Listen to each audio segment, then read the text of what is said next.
ಕರಾವಳಿ ಮಲೆನಾಡಲ್ಲಿ ಪುನರ್ವಸು ಮಳೆ ಪ್ರವಾಹವನ್ನ ಎಬ್ಬಿಸಿತು. ಇದರ ಬೆನ್ನಲ್ಲೇ ಈಗ ಪುಷ್ಯ ಮಳೆ ಉತ್ತರ ಕರ್ನಾಟಕದಲ್ಲಿ ನೆರೆ ನರಕವನ್ನ ಸೃಷ್ಟಿಸುತ್ತಿದೆ. ಘಟಪ್ರಭಾ, ಕೃಷ್ಣಾ ನದಿಗಳ ಅಬ್ಬರಕ್ಕೆ ಊರೂರೇ ಮುಳುಗಿ ಹೋಗ್ತಿವೆ.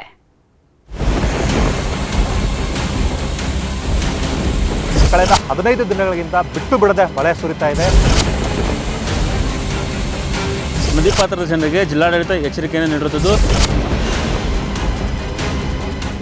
ರಾಜ್ಯದ ಕೆಲವೆಡೆ ಎದ್ದಿರುವಂತಹ ಪುಷ್ಯ ಸುನಾಮಿ ದಿನದಿಂದ ದಿನಕ್ಕೆ ಜೋರಾಗ್ತಿದೆ. ಕರಾವಳಿ ಮಲೆನಾಡಿನಲ್ಲಿ ಮಹಾಮಳೆ ಅಬ್ಬರಿಸುತ್ತಿದ್ರೆ ಅತ ಉತ್ತರ ಕರ್ನಾಟಕದಲ್ಲಿ ನೆರೆ ನರಕ ಶುರುವಾಗಿದೆ. ದೂದ್ಗಂಗಾ, ಘಟಪ್ರಭಾ, ಕೃಷ್ಣಾ ನದಿಗಳ ರೌದ್ರ ನರ್ತನಕ್ಕೆ ಸಿಕ್ಕಿದ್ದೆಲ್ಲವೂ ದಿಕ್ಕಾಪಾಲಾಗ್ತಿದೆ. ಮಹಾಮಳೆಗೆ ಬೆಳಗಾವಿ ಜಿಲ್ಲೆಯ ಜನರು ತತ್ತರಿಸಿ ಹೋಗಿದ್ದಾರೆ. ಬಿಟ್ಟು ಬಿಡದೆ ಸುರಿಯುತ್ತಿರುವಂತಹ ಮಹಾಮಳೆಯಿಂದಾಗಿ ಜಿಲ್ಲೆಯ ಸಪ್ತ ನದಿಗಳು ಹುಚ್ಚೆದ್ದು ಹರಿಯುತ್ತಿದ್ದು, ಮುಂಜಾಗ್ರತಾ ಕ್ರಮವಾಗಿ 6 ತಾಲೂಕಿನ ಶಾಲಾ ಕಾಲೇಜುಗಳಿಗೆ ರಜೆ ಘೋಷಿಸಲಾಗಿದೆ.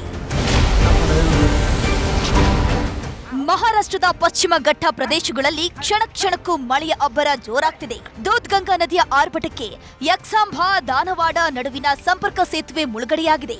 ಕೃಷ್ಣಾ ನದಿಗೆ ಅಪಾರ ಪ್ರಮಾಣದ ನೀರು ಹರಿದು ಬರ್ತಿದ್ದು, ಹುಲಿಗಬಾಳ ಗ್ರಾಮ ನಡುಗಡ್ಡೆಯಂತಾಗಿದೆ. ಈ ಊರಿನಲ್ಲಿರುವಂತಹ 40ಕ್ಕೂ ಹೆಚ್ಚು ಮನೆಗಳಿಗೆ ಮುಳುಗಿ ಹೋಗೋ ನಡುಕ ಶುರುವಾಗಿದೆ. ಮಾರ್ಕಂಡೇಯ ಜಲಾಶಯದಿಂದ ನೀರು ಹೊರಬಿಟ್ಟ ಹಿನ್ನೆಲೆಯಲ್ಲಿ ಅಡವಿ ಸಿದ್ದೇಶ್ವರ ಮಠಕ್ಕೆ ಜಲ ದಿಗ್ಬಂಧನವಾಗಿದೆ. ಎಲ್ಲೆಂದರಲ್ಲಿ ನೀರು ನುಗ್ತಿದ್ದು, ವಿದ್ಯಾರ್ಥಿಗಳ ಜೊತೆ ಶ್ರೀಗಳು ಮಠ ತೊರೆದಿದ್ದಾರೆ. ಮುಂಗಾರು ಮಳೆಯ ಅಬ್ಬರಕ್ಕೆ ಘಟಪ್ರಭಾ ನದಿ ದಿಕ್ಕೆಟ್ಟು ಹರಿಯುತ್ತಿದೆ. ಮನೆ, ಮಠ, ಜಮೀನು ಹೀಗೆ ಸಿಕ್ಕಿದ್ದೆಲ್ಲವೂ ಕೂಡ ಅಪೋಷಣೆಯಾಗ್ತಿದ್ದು, ಹೊಳೆಬಸವೇಶ್ವರ ದೇವಸ್ಥಾನಕ್ಕೂ ಜಲ ದಿಗ್ಬಂಧನವಾಗಿದೆ. ರಾಜ್ಯದಲ್ಲಿ ಮಹಾಮಳೆ ಜೋರಾಗ್ತಿದ್ರೂ ಜನರ ಹುಚ್ಚಾಟ ಮಾತ್ರ ನಿಲ್ತಾ ಇಲ್ಲ. ಅಪಾಯದ ಮಟ್ಟವನ್ನ ಮೀರಿ ಹರಿಯುತ್ತಿರುವ ನದಿಯಲ್ಲೇ ಜೀವದ ಹಂಗು ತೊರೆದು ಮೀನ್ ಹಿಡಿತಿದ್ದಾರೆ. ಅತ ನಾರಾಯಣಪುರ ಜಲಾಶಯದ ಸೌಂದರ್ಯವನ್ನ ಕಣ್ತುಂಬಿಕೊಳ್ಳಲು ಬರ್ತಿರುವಂತಹ ಪ್ರವಾಸಿಗರು ನೀರಿನಲ್ಲಿ ಹುಚ್ಚಾಟವಾಡ್ತಿದ್ದಾರೆ.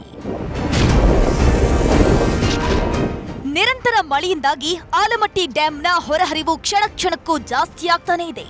ಹೀಗಾಗಿ ನದಿ ತೀರದ ಗ್ರಾಮಗಳಲ್ಲಿ ಎಚ್ಚರಿಕೆಯಿಂದ ಇರುವಂತೆ ಮುನ್ನೆಚ್ಚರಿಕೆಯನ್ನ ನೀಡಲಾಗ್ತಿದೆ. ಮಳೆಗಾಲ ಶುರುವಾಯಿತು ಅಂದ್ರೆ ಹಾವೇರಿ ಜಿಲ್ಲೆಯ ಬ್ಯಾಡಗಿಯ ವಾಹನ ಸವಾರರ ಸ್ಥಿತಿ ಹೇಳತೀರದಂತಾಗತ್ತೆ. ರಸ್ತೆಗಳೆಲ್ಲ ಕೆಸರು ಗದ್ದಿಯಂತಾಗಿದ್ದು, ರಸ್ತೆಯ ಮಧ್ಯೆ ನಿಂತು ಕೆಸರು ನೀರಲ್ಲೇ ಎಮ್ಮೆಗಳ ಮೈ ತೊಳೆದು ರೈತರು ಆಕ್ರೋಶ ಹೊರಹಾಕಿದ್ರು. ರಣಮಳೆಯ ಆರ್ಭಟಕ್ಕೆ ಹಾಸನ ಜಿಲ್ಲೆಯು ತೊಯ್ದ ತೊಪ್ಪೆಯಂತಾಗಿದೆ. ಹೇಮಾವತಿ ನದಿ ಉಕ್ಕಿ ಹರಿತಿದ್ದು, ಭತ್ತದ ನಾಟಿ ಮಾಡಿದ 106 ಎಕರೆ ಜಮೀನುಗಳು ಜಲಾವೃತಗೊಂಡಿದೆ. ಕಳೆದ 2 ವಾರದಿಂದ ಎಡಬಿಡದೆ ಸುರಿಯುತ್ತಿರುವ ಮಹಾಮಳೆಯಿಂದಾಗಿ ಶಿವಮೊಗ್ಗ ಜಿಲ್ಲೆಯ ಲಿಂಗನಮಕ್ಕಿ ಜಲಾಶಯಕ್ಕೆ ಭಾರಿ ಪ್ರಮಾಣದ ನೀರು ಹರಿದು ಬರ್ತಿದೆ. ಮಳೆಯ ಜೊತೆಗೆ ಬಿರುಗಾಳಿಯು ಅಬ್ಬರಿಸುತ್ತಿರೋದ್ರಿಂದ ತೀರ್ಥಹಳ್ಳಿಯಲ್ಲಿ ಬೃಹತ್ ಗಾತ್ರದ ಮರವೊಂದು ನೆಲಕ್ಕೆ ಉರುಳಿ ಕಾರು ಸಂಪೂರ್ಣವಾಗಿ ಜಖಂಗೊಂಡಿದೆ. ಕೊಡಗಿನ ಸೋಮವಾರಪೇಟೆಯಲ್ಲಿ ಮತ್ತೆ ಮಳೆ ಜೋರಾಗಿದೆ. ಮಳೆಯ ಹೊಡೆತದ ಜೊತೆಗೆ ಯಮರೂಪಿ ಗಾಳಿ ಬೀಸುತ್ತಿದ್ದು, ಬೃಹತ್ ಮರವೊಂದು ಮನೆ ಮೇಲೆ ಬಿದ್ದಿದೆ. ಅದೃಷ್ಟವಶಾತ್ ಯಾವುದೇ ಪ್ರಾಣಾಪಾಯ ಸಂಭವಿಸಿಲ್ಲ.